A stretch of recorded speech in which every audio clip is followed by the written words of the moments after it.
you. Okay, so first I'll say prayer and then we'll discuss Dharma. Chum dende jizuen jambe yang lo chao de lo kange lo de dimye tindera nyitara namda rapsa jinye tunge jijen sekira nyige tukra lek bamzi kangda sebe tsundara mare mintom dungala chese dozo kyun la poje andarze yen la tujo yang den song dogdara che do nyimo nyelong leke kya do Mare muse dungal nyegu jinye kyunze rade nam dene taje sakyun darson yunten lunzo jase tubek.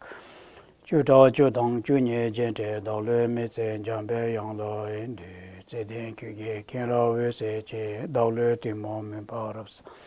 Kadang tenche junlo toba ye lo de bombe nawa zendo so.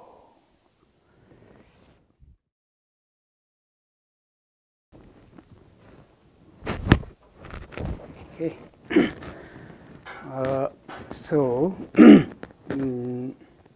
Welcome to the teaching. And today, the topic that we are going to discuss is called Refuge and Bodhicitta. Both of these two topics, called taking refuge and Bodhicitta, is actually, a very big chapter, or it's a very big teaching. So I will try to teach you the essence of these both teachings, because as far as, for example, Bodhicitta, is concerned, Bodhicitta is the ground of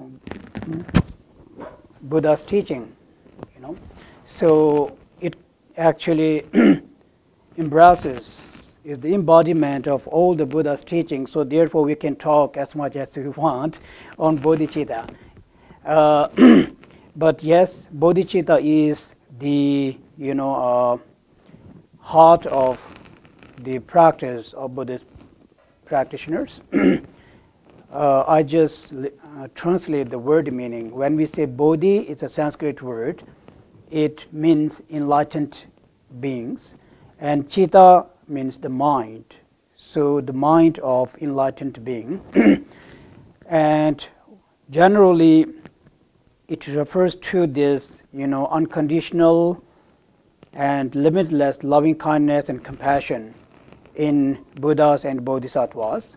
So therefore we have this particular word or term called Bodhicitta. It's a Sanskrit word, and Tibetan also we have one particular term for that. But in English, we don't. So we have to use the whole sentence to describe the meaning of this, word.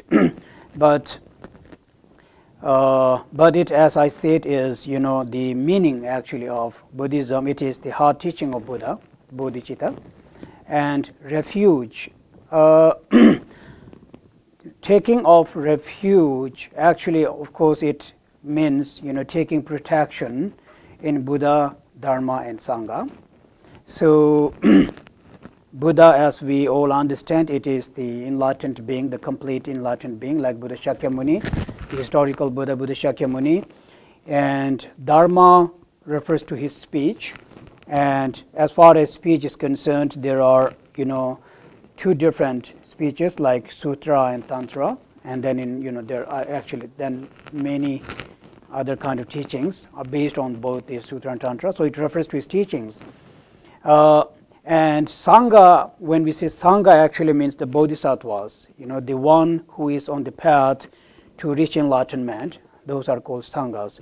So the aim of a Buddhist practitioner, actually generally, I think many of you are familiar, is to reach enlightenment in order to benefit the limitless sentient being. And in order to do that, of course, we have to have the Buddha's teaching, which is the Dharma. So without Dharma, we can't reach there, because Dharma is the path. And Bodhisattvas actually are the one who is on the path and are the one who preserves Buddha's teaching. We call guide, the spiritual master who leads us to the enlightenment. So therefore, taking refuge in Buddha, Dharma, and Sangha, that is how usually it meant. But it has, of course, much more profound meaning to that, but I just wanted you to know. If you are familiar with that and some who are not familiar, that is what it meant.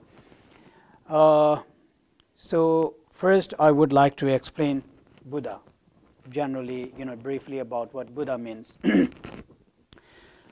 According to Buddha's teaching, every living being, every sentient being is Buddha, and that Buddha, we call it unenlightened Buddha, in the sense like, because in Buddha's teaching it says we speak of Tathagata Garbha, the Buddha nature mind. There is Buddha nature mind in every sentient being. So therefore, in nature, the nature of every sentient being, nature of the mind of every sentient being is actually Buddha. So but the only difference between the realized being and us is the obscuration. We call it obscuration, like all the negative emotions and attachment and all the negative thoughts. Those are the obscuration.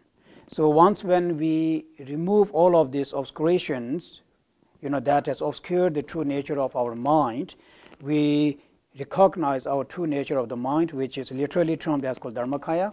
So that is actually termed as called reaching enlightenment. So any of us, we can actually reach enlightenment if we put an effort to reach there. And also it is not so that it has to be like a monk, who to reach enlightenment. And it also necessarily does not have to be someone who has been in Buddhist for a very long time and only can reach enlightenment. It's not really like that at all. It is all about whether or not that person has overcome the obscuration or not. So no one knows, who has actually overcome that kind of negative emotions and obscurations in you. So therefore, when we define Buddha, generally we say Buddha is the, has two quality, or I should say two quality. That is, we call the perfect realization and the perfect abandonment. Perfect abandonment here is actually, it refers to the overcoming of two kinds of obscuration that has obscured our true nature of the mind. So basically the ground of that obscuration is ignorance in us.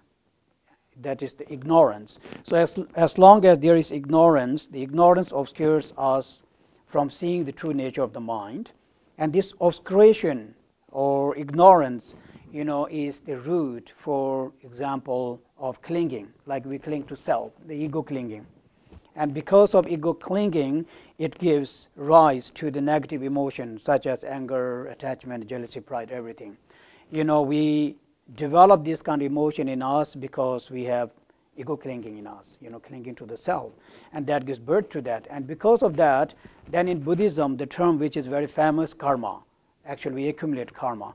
Now, I'm sure that everyone is familiar with this word called karma because it just became very famous. Maybe many of people, they do not have idea, but the word karma actually became very famous.